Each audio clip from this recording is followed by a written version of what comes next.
Scam order. Oh, scammer lah. Ah, Bro, abang, you ada free tak? ha? You ada free tak? Ada lah. Ada lah. Okay, saya sini ada 2 biji cerita ya. Saya nak tukar dengan awamnya cerita boleh. Cerita apa ya? Abang, saya nak tanya juga. Okay, you bawa Grab ni susah tak? Ada masa dia, ada susah, ada senang lah. Okay, you boleh cakap happy punya time macam mana? Happy punya time lah. Ha. Bila order banyak lah. Order banyak, untung banyak lah. Kalau yang susah tu Susah macam orang belum gaji lah. Orang belum gaji order macam slow lah. Dia ada time-time dia ikut bulan tu. macam ni, abang you ada kena customer yang tu order dia tak mau, dia Oh, tak ada? mau. Ada lah, Scam order. scammer lah. Minta top up Tashengo. Oh, macam ni, macam mana? Contoh lah, dia macam order KFC. Dia order item tu macam item tu satu item je macam air. Lepas tu bila kita dah pick up itu order, kita mau gerak pergi hantar, dia akan call ataupun dia hantar check minta tolong kirim belikan barang.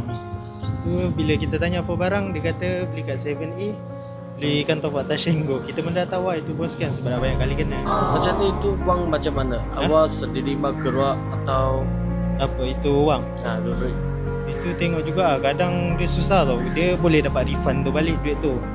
Sebab duit tu akan guna duit kita dulu.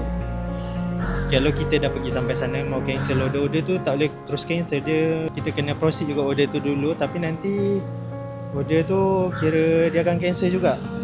Cancel tapi itu duit ambil masa juga dalam seminggu untuk refund balik lah. Kena dia order item mahal, kena tunggu juga. Macam ni abang ada kena tu sudah kena scan itu wang tak boleh anggap ada punya tak? Ada. Mau sendiri tanggung ya. Itu I tak pernah kena lagi sebab I biasa kalau dapat pun sikit-sikit saja. Oh, Tapi kawan ada lah kena duit lambat refund. ni saya kasih apa? Kasih you hantar barang, hantar makan. Okey, lagi bagus lah. Lagi selamat lah. Itu saya kasih apa? Okay. Rezeki ya abang. Rezeki lah. Terima kasih lah. Semoga you murah rezeki juga.